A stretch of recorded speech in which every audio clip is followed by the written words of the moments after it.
he could even walk, he was exposed to a world of violence and sexual depravity. The father would bring home prostitutes in front of the mother. And have intercourse with them in front of the children. My father had Albert by the neck, picked him literally off the floor and was just shaking him like a rag doll. As a grown man, he desperately wanted women to love him. His desperation became a sickness, and women picked at random became victims of his lust and brutality. Eventually, he confronted the monster within him. Known to the world as the Boston Strangler, he confessed to it all. I did strangle her with my 2 hands. But was this man really the Strangler, or did he choose infamy over obscurity? He had an absolute pathological lust for celebrity. He wanted to be famous. He looked in the mirror every morning and said, "Who can I lie to today?" I mean, that was Albert the Silver.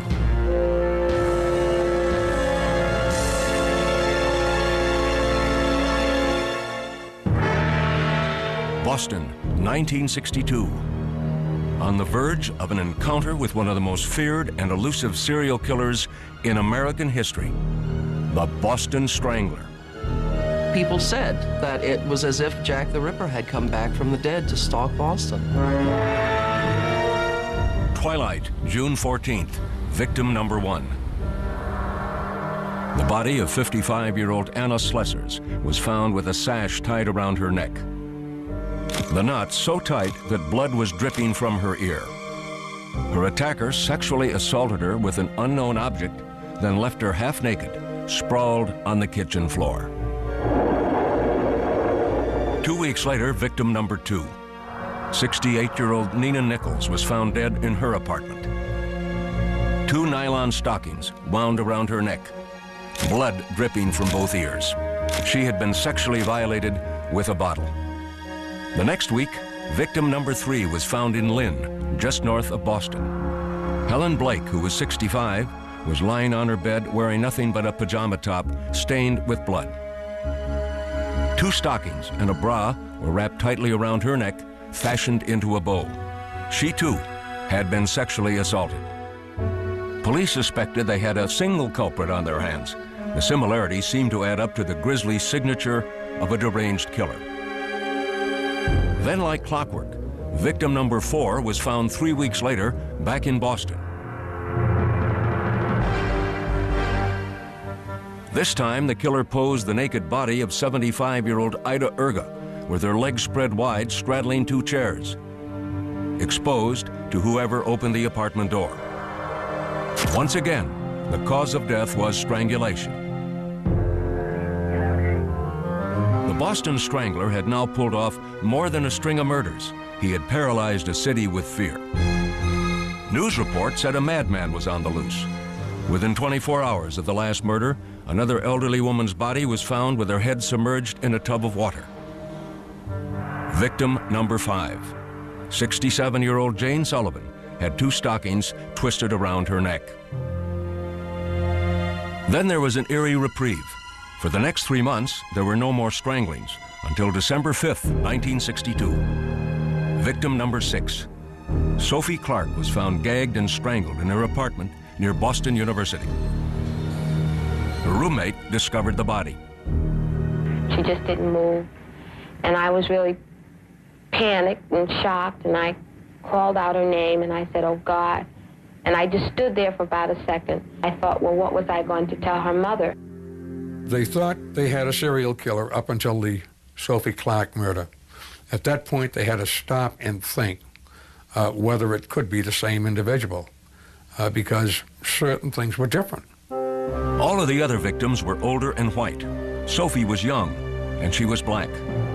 At this point, sheer panic enveloped Boston. No woman was safe. Old, young, black, white, anyone could be a target. Boston's Phantom Strangler was grabbing headlines fast. Newspapers churned out fear with each edition, and people looked for any way to protect themselves. Every morning, the pound would be empty because the dogs would have been seized by citizens. There has been a tremendous demand for animals of all sizes, both large and small, since the strangulations began. There was a run on locks. After each one of these stranglings, we get quite a spurt for all types of locks, mainly these chain locks. Avon salesmen and Fuller brushmen were brusquely driven away. The whole town was locked up. But all the security precautions failed to prevent another murder. By the end of 1962, the Strangler claimed his 7th victim. Patricia Bissett, just 23 years old, was found strangled on New Year's Eve. At this point, police were baffled. At each crime scene, there was no sign of forced entry, no robbery, no apparent motive. We don't feel that the person or persons responsible for one or more of these crimes is necessarily 100% psychotic. We feel that the person may be normal in many ways. We feel that they will tell someone about it. We would like to hear from that person or persons before harm comes to someone else. But harm did come. During the next year, 3 more women died at the hands of the Strangler, including 23-year-old Joanne Graff, raped, then strangled. The same day, America mourned the death of President Kennedy.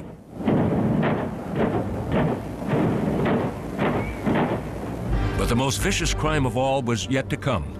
Victim number 11, Mary Sullivan, just shy of her 20th birthday, was found in her Boston apartment on January 4th, 1964. The killer had strangled her and shoved a broom handle inside her. Propped against her foot was a greeting card proclaiming Happy New Year. Then, just as mysteriously as they started, the murders stopped. The police had exhausted every lead, but had no concrete evidence. So, the state of Massachusetts created the Strangler Bureau, a multi-agency task force with one goal in mind: find the Strangler. This office is concerned. The Attorney General, Edward Brooke, was under a lot of pressure to step in and correlate the various investigations in Greater Boston. As far as I'm concerned, it was one of the most extensive searches and investigations that we ever had. Since June 1962, we've interrogated or interviewed over 5,000 people. We've screened over 2,500 sex offenders who have been released from mental hospitals and jails and institutions. But the cops had little to go on. We had well over 1,000 leads in our files, but no one suspect would apply to all of the stranglers we were looking at. The police never did find the Boston Strangler. Instead, the Strangler found the police. Almost a year after the last killing, a man stepped forward and claimed that he was the one. He was the Boston Strangler. His name? Albert Henry DeSalvo. It was March 1965 when America could finally put a face to the monster known as the Boston Strangler. A 33-year-old construction worker named Albert DeSalvo had confessed to the 18-month killing spree. At the time, he was awaiting trial for a series of rapes. Boston police believed Albert was their man. His confessions included remarkably accurate details, especially when it came to the last victim, Mary Sullivan. I left her on the side of the bed with her head hanging down, her bust was exposed, and... Was she lying flat on her back, or was she... No, she was sitting up. I spent time in all the Boston cases and most of the outside cases, and his description is better than what I could give at that time. Police and reporters began unraveling the troubled life of Albert DeSalvo. It had begun during the Great Depression in Chelsea, the poorest town in all of Massachusetts. Albert DeSalvo was born in Chelsea in September of 1931. He was the third of 6 children of Charlotte and Frank DeSalvo. His childhood was miserable. Frank was a monster of abuse to his wife and to his children. He once broke Charlotte's fingers by serially snapping them as if they were dry twigs. Frank DeSalvo would bring home prostitutes and have intercourse with them in front of the children. One of the things that stands out would be probably when I was 4 or 5 years old, is my mother and my father having a fight. And at some point, my mother got knocked down, and my father had Albert by the neck, picked him literally off the floor and was just shaking him like a rag doll. Soon after that incident, Charlotte and Frank divorced. The family never saw Frank again. By the time Albert was 12, he was working odd jobs after school. He delivered flowers and shined shoes to make some pocket money. Most of all, he tried to make life easier on his sisters and brothers. If we were sitting there, he'd say, "You want a Coke?" And then he'd know, looking at me, he'd know right away, a Coke isn't enough. You want a sandwich, a hot dog, you want a cake? Before he was 13, Albert had a police record. Albert had his first brush with the law in 1943. He committed assault and battery and robbery on a neighborhood paperboy. The take from that was $2.85. The judge gave Albert a suspended sentence. Within weeks, he was arrested again for breaking and entering. He had stolen $24 worth of jewelry from a neighborhood house. This time, there was no slap on the wrist. Albert was thrown into a reform school, the Lyman School for Boys, where he spent a total of 2 years. It was a harsh and forbidding world, but even after he was let out, Albert's home environment wasn't much saner than reform school had been. Just as in his early childhood, 14-year-old Albert was graphically exposed to sexual promiscuity. This time it was his neighbors in the apartment building on Chelsea's Lower East Side. Albert also complained. He says, they had a couch on the roof, and the people living in this building would have girls there. And I'd come up and they'd say, "Here's a quarter, beat it." And he says, sex all the time, happening all the time. The otherwise meek and impressionable teenager was beginning to show a sadistic side as well. Albert himself would put dogs and cats in orange crates and let them scratch each other to death. But Albert did not show any violence to those closest to him. We had a little spat because I wanted to go with him somewhere, and he kept, denying me from going, and finally I grabbed him by the hair, and I wouldn't let go. I pulled out a piece of the scalp and all on it. And even at that point, he still, he just took it like a grain of salt. He was angry, but not enough to hit me or anything for it. Albert's home life was not improving. So, at the age of 17, with only a junior high school diploma, Albert found a way out. He joined the Army. There, he developed a reputation for being obsessively neat. Albert completed his basic training at Fort Dix in New Jersey and was transferred to Germany in 1949. There, at a USO dance, he met a woman named Irmgard Beck. They fell in love. Albert was passionately in love with Irmgard. He adored her. He treated her as if she were a goddess. Albert and Irmgard were quickly married in the small town of Bad Kissingen, but the marriage ran into problems right away. Irmgard discovered that Albert had an abiding obsession with sex and an overpowering sex drive that he relieved by masturbating frequently. She was said to have claimed that he wanted to make love 5 or 6 times a day, which clearly she did not have the time for, nor the inclination. The only thing she ever said to me is that they did have sex, and then when she go to the bathroom, she'd find her dish towel or another towel with semen or something on it, and that upset her.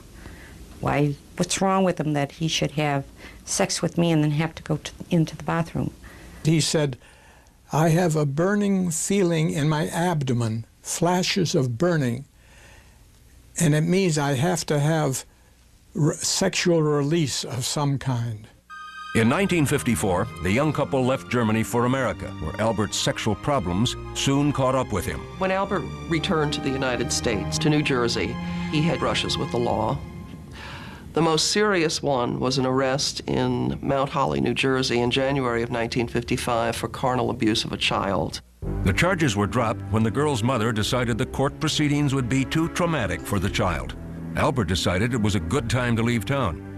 In 1956, Albert, Irmgard, and their new baby daughter packed up and left New Jersey and the Army altogether.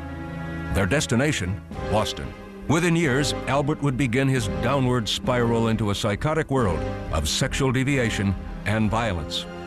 At the age of 25, Albert DeSalvo was fighting an internal battle against his own monstrous sexual cravings. and he was losing. But he still strained to live the normal working-class life in Boston with his wife Irmgard and their baby girl. He was very firm about the fact that he was a devoted husband and father. He never went out with the guys for a beer after work. He came straight home. He gave his entire pay packet to Irmgard. He was never one for a night out on the town.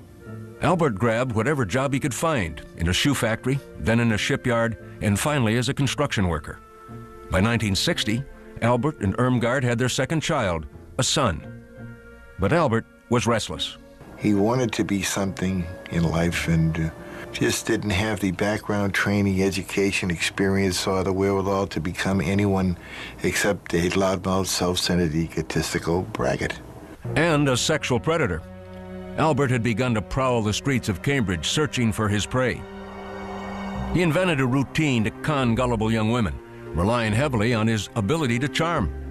A man claiming to be a representative of a black and white modeling agency, he called himself Johnson, was appearing at the doors of various young women and saying, "You're lovely, you should be a model, may I take your measurements?" That man was Albert DeSalvo.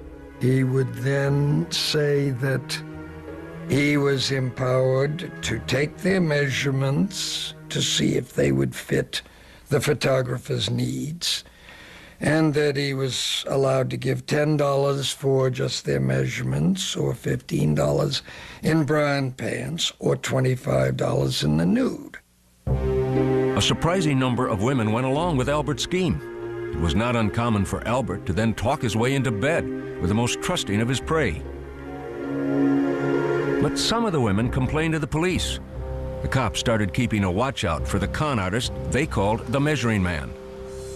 Meanwhile, Albert was branching out. He was fast becoming an expert at breaking and entering. And luck was on his side. Although he was arrested and charged with burglary several times, he always received a suspended sentence and walked out of court. Until March 17th, 1961. That night, Albert was caught while burglarizing a house on Broadway in Cambridge.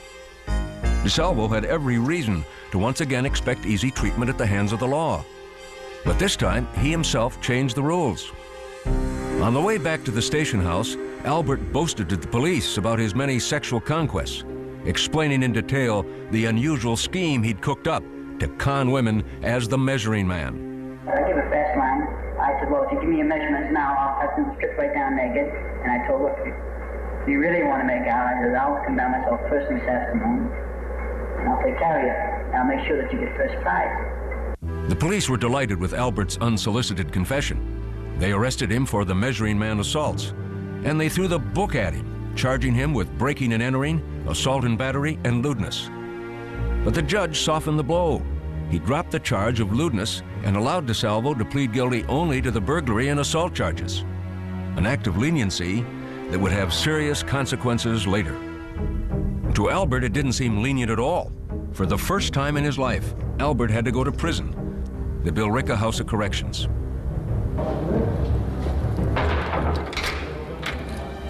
His sentence was just 11 months. In April 1962, Albert was once again a free man. It was 2 months later that the first victim of the Boston Strangler, Anna Slessors, was found dead.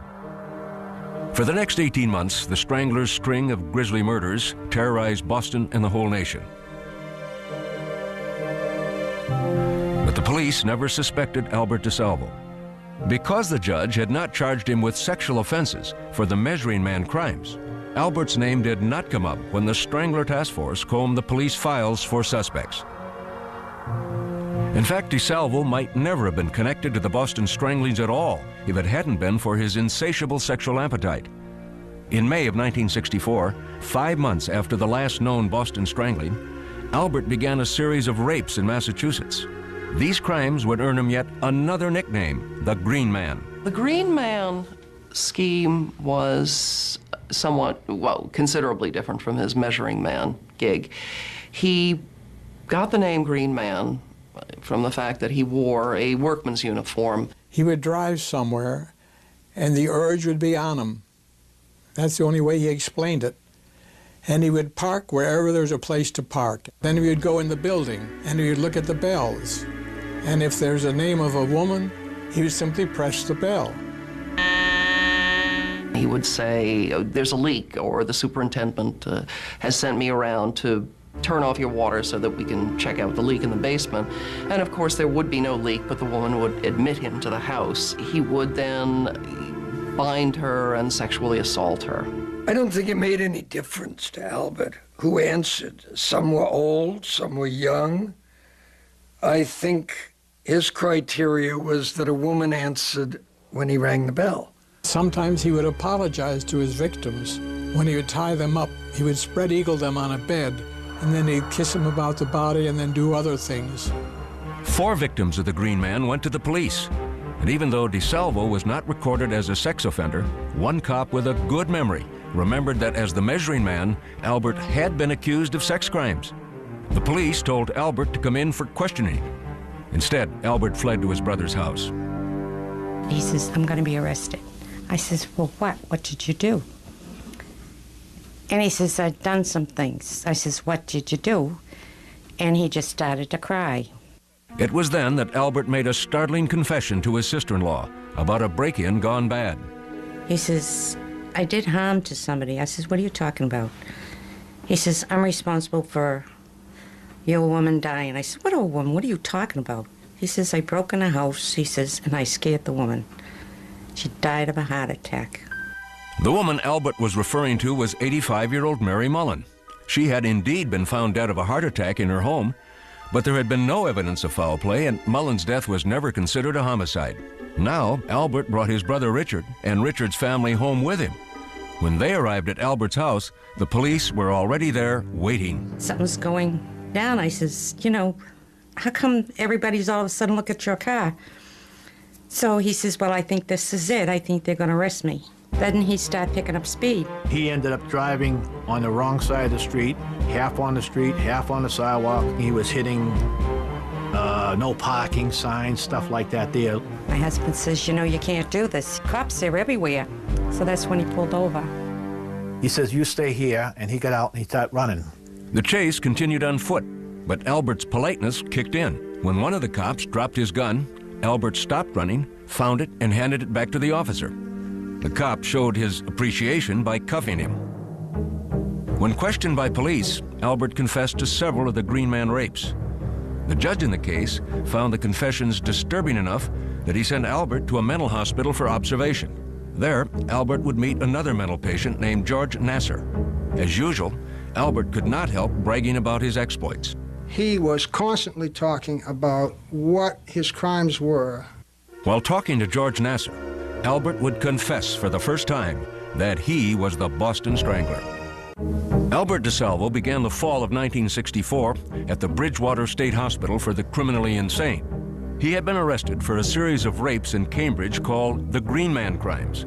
The judge had sent him to the hospital to determine if Albert was competent to stand trial. As far as the psychiatrists were concerned, he was. I diagnosed Albert as a sociopath. A major characteristic was he was manipulative, not above committing crimes to get what he wanted. But there were also aspects, he was terribly insecure. He wanted to be the most important person in the world. Declared competent, Albert was sent back to jail, but not for long. In jail, Albert announced he was having visions of his wife appearing and berating him for his crimes. So the judge promptly sent Albert back to the mental hospital.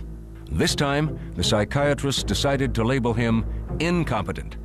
Then suddenly, Albert started talking like he never had before. He bragged so much nobody believed him. As a matter of fact, he was found out only because he bragged to a cellmate, George Nasser, who was very bright. Nasser, who was in the mental hospital awaiting trial for murder, became Albert's confidant. He just wanted to know, what could a person do to help himself and his family if he had a series of terrible crimes to confess to and didn't want to be simply buried in the system, but wanted treatment for his crimes and wanted help for his family. According to Nasser, the terrible crimes Albert was hinting at were the Boston Stranglings. Nasser told Albert he would mention the problem to his own attorney, the famous young defense lawyer F. Lee Bailey. Bailey was intrigued by Albert's veiled admissions, but jailhouse confessions to unsolved crimes are quite common and often invented. So Bailey wanted some proof that Albert was telling the truth. To see if DeSalvo knew what only the killer could know, and no one could memorize if the real killer had told him. Bailey went to the Boston police and asked for detailed questions on the Stranglings, questions he could use to quiz Albert. We gave him probably 25 questions that, as far as we knew, were pretty much just secreted in our organization. They certainly were never printed in the newspapers or was on television. When Bailey arrived at the mental hospital with the list of Strangler questions for Albert, George Nasser was present as the meeting started. Bailey then pulled open a folder and asked Al a question. It was something like, what was under the sofa of Mrs. So-and-so's apartment? And Al said something like, it was a pink and blue scarf, silk scarf. And that's when I said, I'll say, I'm leaving. Bailey checked Albert's answers with the Boston police, who told him Albert had passed the test with flying colors. Now Bailey was sure he was dealing with the real Boston Strangler. He called Albert's wife Irmgard and told her. Irmgard packed up their belongings and left with the children. Albert never saw his family again. But when his brother Richard came to visit him, Albert told Richard he had great plans for the future. The way he explained it was he was going to admit to something. It was going to make him famous and rich. He would be able to have books and movies and so many different things, and there'd be so much money involved that he would even own the hospital, the mental hospital that he'd be in. F. Lee Bailey signed on as Albert's lawyer. His top priority from that point on was to keep his client out of the electric chair. So Bailey cut a deal with the authorities. Albert would confess only if the court ruled him insane from the very start. But word was getting around that someone was confessing to the Boston Stranglings.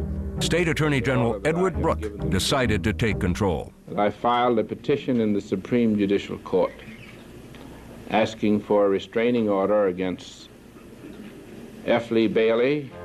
Brooke had the court appoint Albert a legal guardian. Bailey was allowed to stay on as Albert's attorney, and the state agreed that in exchange for the confessions, Albert's words could not be used against him. All his admissions were given under guardianship, therefore they were absolutely inadmissible in a criminal case without a waiver on his part. The police planned to corroborate the confessions with physical evidence and then prosecute Albert.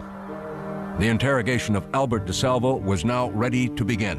Albert described the murder of Nina Nichols, victim number 2, as he pointed to a diagram of her apartment.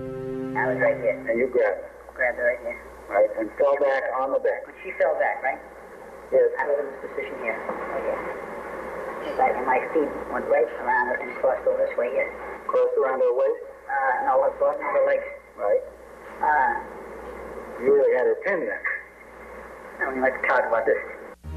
Then Albert claimed his sexual urges overwhelmed him. As soon as I saw the back of her head, right? Not her face. Didn't see nothing but the back of her head, right? Just everything built up inside me. Before you know it, I put my arm around her and that was it. To lure his youngest strangling victim, Mary Sullivan, Albert explained that he used his green man ploy. I told her I'd come up there to do some work in the apartment. And she said, well, I didn't know nothing about it. But anyhow, she invited me in. I went in with her, and that's where I put the knife to her. And told her, don't scream. I won't hurt you. She was still alive when I had intercourse with her. She allowed me to do it to her. You understand me? After I had taken her clothes off, right? I said, now I'm going to tie you up.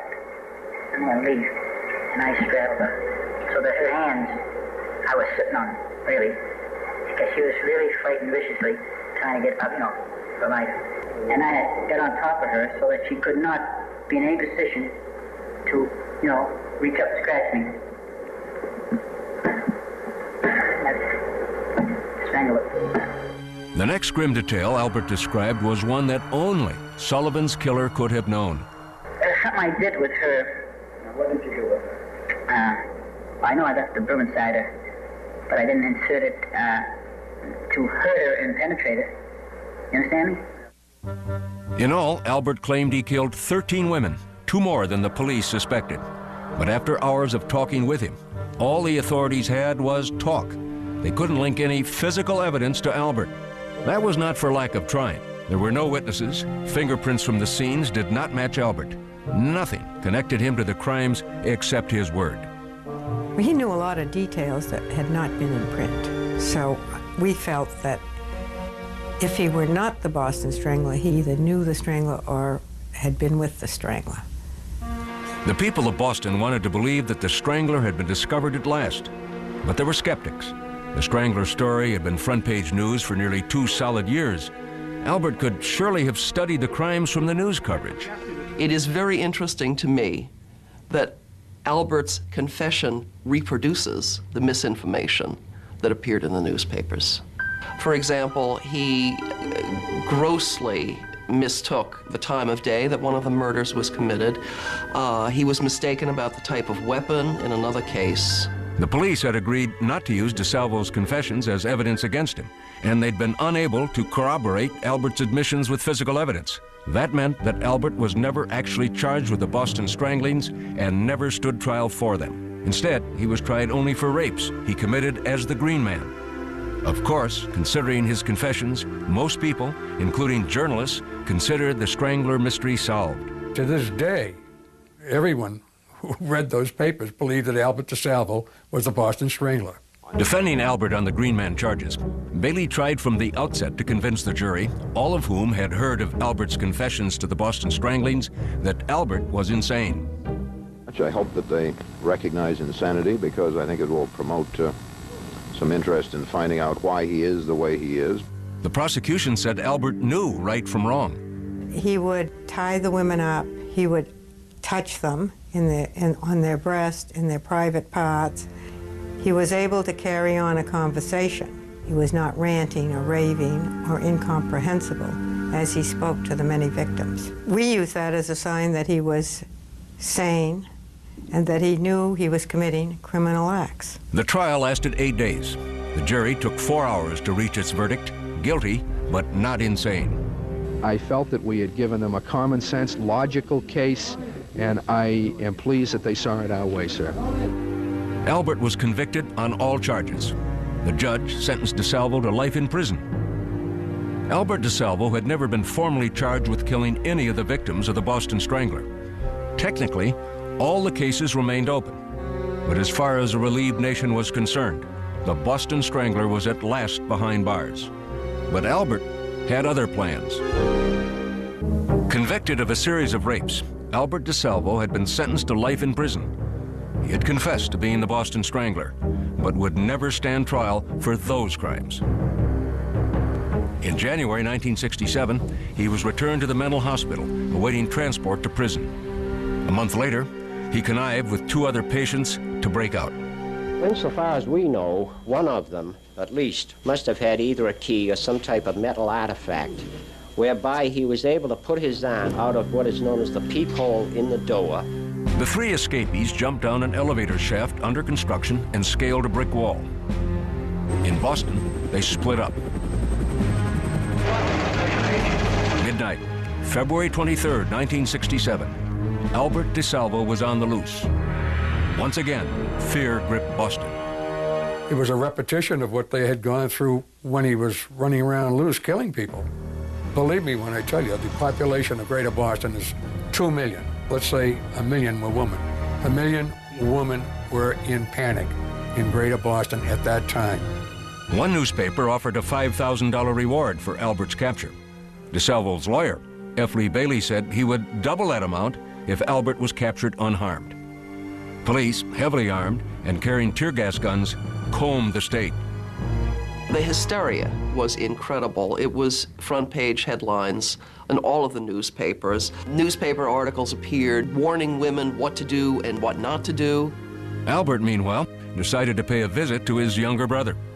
I was kind of happy to hear his voice calling me from downstairs, rang the bell and says, hey, it's your brother Al down here, but surprised at the same time because, you know, even though I knew at some point he would escape, I just didn't know when. Richard agreed to help Albert. He gave him civilian clothes and a gun. Now, armed and dangerous, Albert made it out of Boston and headed north to the city of Lynn, where police were on the alert. The captain grabbed me and he says, we have information that DeSalvo's in Lynn. And I said, oh, wonderful, that's all we need today. It was 36 hours after Albert had escaped. After walking around undetected for a few hours, dressed in an old Navy uniform he had found, Albert stopped at a shoe store and asked to use the phone. He said he needed, quote, to call F. Lee. And as soon as he said that, we all turned and realized that that was DeSalvo. And while he was calling Bailey, we called the Lynn police and told them he's here. While we were waiting for the police, I don't know why, but I asked him, did you strangle all those 13 women? And he responded, I think I got the words exactly as he responded, I honestly don't know. I know I did some of them. Within minutes, the police converged on the shoe store. Well, we dashed into Simon's. He was standing in the rear of the store. I recognized him from the picture. And I asked him his name. He said it was DeSalvo, and I put the cuffs on him. Did he give you a hard time? No, he didn't. Did he say anything to you? He said he was DeSalvo. As the different police agencies fought over the privilege of returning Albert to jail, DeSalvo was paraded before the swarm of reporters. There would do no harm to nobody. My only purpose for leaving. Okay, let's go, Albert. Come on. Al, did you keep that promise? I did. I didn't bother nobody. After the fact, Albert DeSalvo insisted that his escape was meant to protest his being sentenced to a prison instead of a mental institution. Albert has had a single-minded and often articulated desire ever since he got in the place, and he initially retained me for the purpose of getting him to an institution where there were doctors. It was that simple. After his capture, Albert was promptly shipped to the place he had tried desperately to avoid, Massachusetts' toughest penitentiary, Walpole. There, he was reunited with George Nasser, who was serving a life term for murder. The two hatched a deal they hoped would bring them money and fame. My agreement with Al was simply this. If you promise me that you will confess to the crimes, not lie, confess to the crimes that you say you committed, and you will follow through with the program of psychiatric treatment and of assisting your family and of publishing a book concerning your crimes and concerning your treatment, I'll help you. It's a contract. Nasser began helping DeSalvo draft his book, and he rarely left Albert's side. Nasser was always there, and even though we asked him a couple of times, what does he have to be here? I mean, this is family, you know? He says, well, he's only going to advise. I says, he's sitting there doing nothing. Albert decided to cash in on his infamy with a sideline business. In the prison crafts room, he began assembling women's jewelry. His specialty was chokers. But Albert also had serious problems to face. He was a walking target for the other inmates. And they were all going to get him, you know. Could have been my sister, could have been my mother, could have been this. They all wanted to be heroes. I can get the Boston Strangler and I go up another couple of notches. They would affect the vengeance that the society felt was his due. They were saying, hey, you killed 13 women, some of whom were mothers, and you're going around bragging about it and finding that funny and talking about making chokers for women and laughing and giggling about this. It wasn't long before prison life took its toll on Albert. Within a few months, he looked as though he had aged years. He was worn out, absolutely worn out. He wasn't a guy to do time.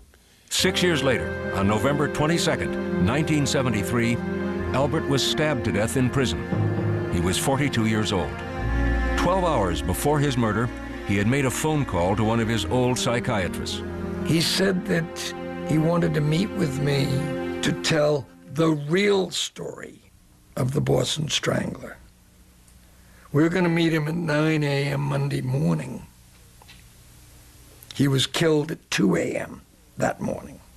My belief was that he was going to say how he got into this here, that he wasn't the Boston Strangler, who put him up to it, and name names. That was one theory. There were others. Albert was selling speed in the prison, and he was selling it at less than the syndicate price, and he'd been warned, don't do that. And Albert didn't take orders from anybody, and this time they killed him. He was killed over 2 pounds of institution bacon. He was supposed to give a pound to someone else and didn't. The case of Albert DeSalvo's murder remains open, and so do the Boston Stranglings. Despite widespread public certainty that DeSalvo was the strangler, some of those familiar with the case have lingering questions. Everyone wanted the Boston Strangler off the street. And if someone wanted to confess to it at that time and could give any reasons why he was, I think we were willing to accept it. He wanted to be world-renowned. And of course, if you confess to the worst serial murder since Jack the Ripper, you're going to be famous, infamous. Another reason that he had was that someone convinced him that if he confessed to being the Boston Strangler, he could make it a lot of money. As far as the investigators are concerned, there is no mystery. Albert DeSalvo was the Boston Strangler. I've been asked many, many times over the years if I really thought that Albert DeSalvo was the Strangler. And I was positive 30 years ago, and I'm positive now. Albert DeSalvo never published the book that he thought would make him a rich man. But shortly before his death, he did write a poem and gave it to his lawyer, Tom Troy. Here's a story, The Strangler, yet untold. The man who claims he strangled 13 women, young and old. He struck within the light of day, leaving not one clue astray. To reveal his secret will bring him fame, but burden his family with unwanted shame. Today he sits in a prison cell, deep inside. Only a secret he can tell. People everywhere are still in doubt. Is the Strangler in prison or roaming about?